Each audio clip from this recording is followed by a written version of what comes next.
어제 민주당이 내란, 김건희, 해병대원 3대 특검안을 강행 처리했습니다. 그야말로 자신들이 정권을 먹자마자 입법 독주의 시동을 다시 걸고 있는 겁니다. 이 규모가 어느 정도 되느냐? 과거 문재인 정권이 했던 적폐 수사의 무려 6배 규모나 된다라는 거고요. 중요한 건 검사만 120명입니다. 그야말로 매머드급 특검이 드디어 이 나라의 뿌리를 내리는 거예요. 자, 수사 인력까지 합치면 몇 명이냐? 무려 최대 577명. 그리고 국민 예산은요, 무려 380억 플러스 알파가 된다라는 거예요. 더 나아가서 수사 범위만 하더라도 보십시오. 점점점 찍힌 게 다 수사 범위입니다. 이만큼 있고요. 이만큼 있고요. 이만큼 있고요. 이런 식으로 지금 16개와 관련된 수사를 벌인다라는 거예요. 그야말로 수사 범위, 파견 검사, 전례 없는 수준으로 사실상 윤석열 대통령과 김건희 여사를 거의 전담하는 검찰청을 만들었다는 이 타이틀이 무색하지 않을 정도입니다. 자, 보는 것처럼요. 지금 민주당 좌파들이 뭐하고 있습니까? 칼을 들이밀고 있다라는 거예요. 그리고 우리는요, 분명히 그 칼을 맞을 수밖에 없다라는 겁니다. 바꿔 말하면 우리가 이것을 얼마만큼 견디는지, 우리가 이것을 어떻게 견디는지가 굉장히 중요한 거고, 앞으로 있을 6개월 동안 우리는요, 정말 많은 소식들을 들을 수밖에 없다라는 겁니다. 그리고 그 소식들은요, 분명 우리한테 좋지 않을 거예요. 이래서 말씀드립니다, 청취자 여러분들. 우리 조금은 톤을 낮춥시다.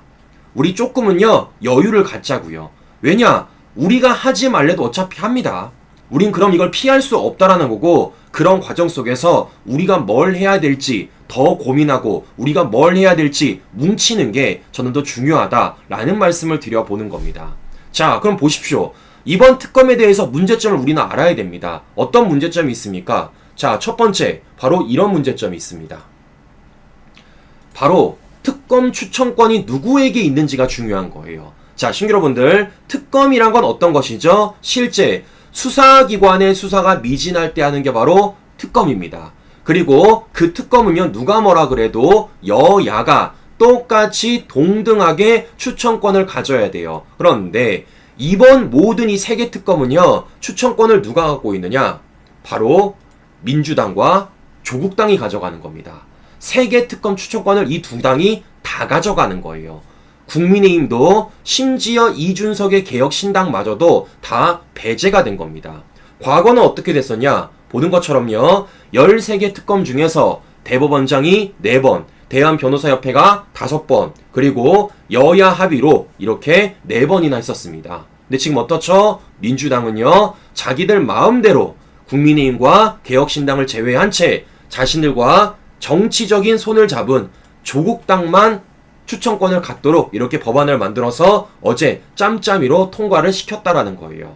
자, 그런데 잘 보세요. 오늘 조선일보에 이런 사설이 나오더라고요. 집권당이 왜 수사기관 놔두고 굳이 특검을 하는지. 바꿔 말하면 이재명이 대권을 먹었기 때문에 이제 검찰은 윤석열 정부의 검찰이 아니라 이재명 정부의 검찰이 된 겁니다.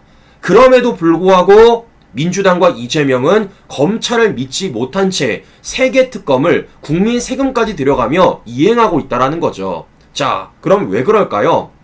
바로 민주당이 수사기관에 있어서 선택적으로 선별을 하고 있다는 겁니다. 무슨 얘기냐? 어제만 하더라도 뭐 했습니까? 법조기가 분명히 검사징계법에 대해서 문제를 삼았어요. 검사 독립성, 중의성 침해가 우려된다고요. 그럼에도 불구하고 어떻게 했죠? 이걸 통과시켰습니다. 뭐가 필요할까요? 결국에는 검찰 내부에 민주당 쪽 사람들이 먼저 물갈이가 돼야지만 검찰을 민다는 생각을 갖고 있는 거죠. 이렇다 보니까 그와 관련된 시간이 필요하고 추후 검찰에서 반발된 수사가 나올 수도 있기 때문에 검찰징계법으로 원래는 검찰총장만 갖고 있었던 검사징계를 이제는 법무장관도 가질 수 있는 법안을 통과를 시켰다라는 겁니다. 이거 어떤 게 걱정되는 거죠? 문재인 정권 시절을 걱정되는 거죠. 네, 민주당이 지금 이런 식으로 검찰 힘 빼기를 하고 있는 겁니다. 그런 가운데 검찰한테 칼날을 주는 게 아니라 누구? 특검에다가 칼자루를 쥐어주는 거예요. 자, 그러면 이 나라 수사기관은 검찰만 있는 게 아닙니다. 어디도 있습니까? 경찰과 공수처도 있어요. 그러면 경찰, 공수처는 지금 어떻게 하고 있느냐? 알아서 기고 있습니다. 리박스쿨 대표 출국금지 사무실 압색 경찰이에요. 자, 공수처 군 블랙리스트 이어 군 댓글 공작 의혹 수사 바로 공수처입니다. 자, 보는 것처럼요. 사실상 지금 이 나라가 어떻게 돌아가는지를 우리가 알아야 되는 것이고 우리가 그와 관련돼서 왜 똘똘 뭉쳐야 되는지 우리가 왜 시기를 잘 지내야 되는지 제가 한 번 더 강조를 해 드려보는 겁니다. 자, 그래서 말씀드려보는 거예요. 과거 뭐라 그랬습니까? 분명 이랬지 않습니까? 정치 보복 안 할 거라면서요.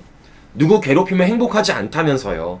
더 나아가 국민 모두 아우르고 섬기는 모두의 대통령이 되겠다면서요. 보는 것처럼 이게 얼마나 말과 지금 일어나는 일이 다른지를 한 번 더 우리가 목도할 수 있다라는 거죠. 자, 이러면서도 지금 민주당 좌파들이 한편으로 눈치를 보는 게 있습니다. 그게 뭐냐면요. 바로 이재명의 방탄법입니다. 자, 원래는 이재명이 당선이 되면 금방이라도 이재명 방탄법을 통과시킬 것처럼 말했던 민주당이 지금 뭐하고 있습니까? 통과를 안 시키고 있어요. 원래는 어제 이재명 방탄법을 통과시키겠다라고 말을 했는데 어떻습니까? 이걸 통과를 안 시키고 3대 특검만 통과를 시켰다라는 겁니다. 즉 이들이 지금 어쨌든 속도 조절은 하고 있다라는 거예요. 근데 중요한 건 뭐겠습니까? 이 속도 조절이 얼마나 가겠습니까? 왜냐? 당장 6월 18일이 이재명의 파기환송심 첫 번째 공판일이기 때문에 이 속도 조절은요 결국에는요 오래가지 못할 겁니다. 그렇다 보니까요 당장 다음 주 처리하겠다라는 거예요. 그러면 여기서 우리가 한 가지를 봐야 될 게 있습니다. 그게 뭡니까? 항상 말씀을 드렸지만 민주당은 하는 게 있습니다. 이슈를 이슈로 가리는 거예요. 바꿔 말하면 이재명 방탄법이란 이슈를 가리기 위해서 먼저 무엇? 매머드급 특검을 먼저 선발대로 출동을 시키고 이 특검을 통해 이슈몰이를 하고 나머지 방탄법 통과는요 조금이라도 가려보겠다라는 생각을 갖고 있는 거죠. 그런데 이게 지금 여기서 멈추지 않는 게 더 문제라는 겁니다. 우리 다 알고 있어요. 이재명이 대권 먹으면 민주당이 이재명 방탄법 통과시킬 거라는 것. 더 나아가서 그 방탄법에 있어 이제는 대법관도 늘리겠다라는 것. 우리 다 알고 있습니다. 그런데 여기에 제동을 걸지 않으면요 점점 심해진다라는 겁니다. 무슨 얘기냐? 어제 장경태가 이런 법안을 실제 발의했습니다. 국민이 헌재 각하 심판 절차를 심의하겠다라는 겁니다. 내용이 이런 겁니다. 자, 장경태가 국민들이 헌법재판소가 내린 각하 결정이나 수행 중인 심판 절차의 적법성을 심의할 수 있게 하는 법안을 발의한다라는 겁니다. 자, 시청자분들 제가 여쭤볼게요. 그런 식으로 따지면 이 나라에 헌재가 왜 있습니까? 그냥 다 여론조사 돌려요. 이거 뭡니까? 이건 자유민주주의 국가가 아닙니다. 이건 법치가 아니에요. 이거 뭡니까? 인민민주주의죠. 결국 뭡니까? 인민재판 하겠다는 건 아니겠습니까?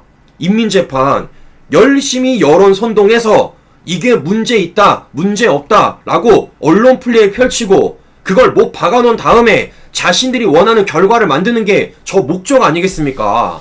즉 어떻습니까? 선을요 계속 넘어서고 있는 거예요. 선을.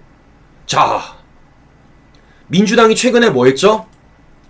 4심제까지 만든다 그랬잖아요. 그러니까 1, 2, 3에서 이재명의 유죄가 나오니까 이제는 4심제를 만들어서 대법 판결도 헌재로 보내겠다는 게 민주당 생각이지 않았습니까? 그런데 이젠 아예 이걸 넘어서는 겁니다. 어떻게? 헌재 판결도 아예 국민들이 판단한다 라는 식으로 포장지 깔아서 법안을 발의한다라는 겁니다. 여러분들 사고가 굉장히 위험해요. 자, 심지어 얘네들이 어떤 법안까지 발의하느냐? 판사들 앉는 법대 높이 낮추는 법안도 발의한다라는 겁니다. 자, 제가 여쭤볼게요. 여러분들 제가 여쭤보겠습니다. 이 나라에 판결이 1, 2, 3, 4, 5심까지 나옵니다. 이런다고 판결이 제대로 나올까요? 더 나아가 판사가 앉는 자리를 내려놓는다고 판결이 제대로 나겠습니까? 중요한 건 그게 아니죠. 뭐가 중요할까요? 삼권 분립에 따라 정치권이 사법부에 개입하지 않고 사법부도 정치적으로 판단하지 않고 법관의 양심에 따라서 헌법과 법률에 따라 판단하는 게 그게 더 중요한 것 아닙니까? 근데 정말 본질적인 거는 외면한 채 뭐만 가고 있습니까? 계속 뭔가 늘려. 심지어는 판사 자리까지 낮추겠대요. 이건요, 국민들이 원하는 방향성이 아닙니다. 자, 왜겠습니까? 이런 일이 가속화되면요, 가장 힘든 건 누구? 바로 국민들입니다. 그리고 돈을 더 많이 버는 사람 누굴까요? 누가 뭐라 그래도 변호사님들이에요. 자, 왜겠습니까? 안 그래도 1, 2, 3심도 힘들어. 근데 여기에 4심이 들어가. 근데 여기다가 헌재 판결에 국민까지 껴넣겠대요. 자, 그러면 어떻게 되는 겁니까? 이 재판이 안 그래도 길어 죽겠는데, 안 그래도 힘들어 죽겠는데 계속 연장될 수밖에 없다라는 겁니다. 자, 지금요, 재판이 어떻게 되고 있냐면요, 이거 보십시오. 확정 판결까지 1000일이 걸립니다, 형제 여러분들. 1000일이. 자, 보는 것처럼 1심에서 대법까지 가는데 민사소송만 1095일, 형사만 586일이에요.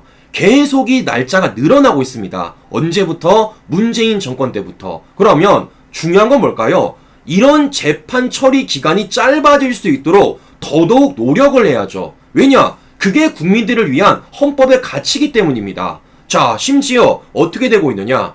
끝모를 재판 1년 넘긴 민형사 사건이 무려 12만 건입니다. 자, 시청자 여러분들, 아마 이 방송을 보시는 분들 중에서 재판이나 또는 가족의 재판을 받아본 분이 많지는 않을 거예요. 근데 저 같은 경우는 받아봤기 때문에 이게 얼마나 고통을 느끼는지 너무나 잘 알고 있습니다. 근데 이게 지금요, 계속 늘어나고 있고, 이걸 늘어날 수밖에 없는 입법 활동을 국회에서 하고 있으면요, 어떻게 될까요? 정말 우리 국민들 살기 힘듭니다. 더 나아가 이게 우리 일반 국민들의 문제를 넘어서 가장 큰 문제는 뭐냐면요, 바로 기업들이에요.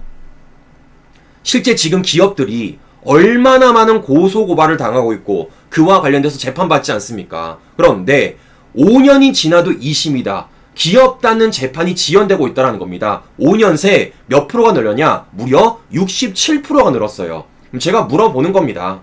이런 재판 지연 행위가 계속되면 될수록 기업들은 어떻게 될까요? 기업하기 더 힘들죠.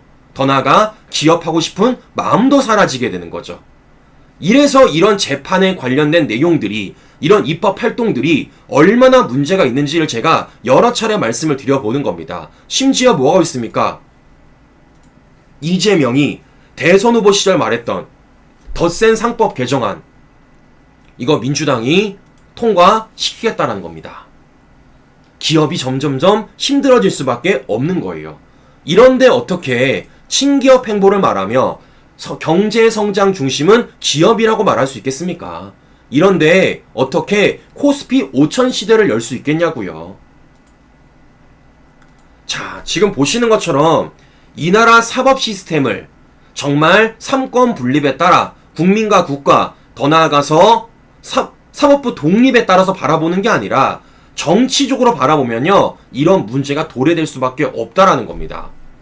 결국 이것은 악순환의 연결고리가 될 것이고, 그 악순환의 연결고리는 결국 이 나라 경제에 굉장히 타격이 올 수밖에 없다라는 말씀을 제가 한 번 더 드려보는 겁니다.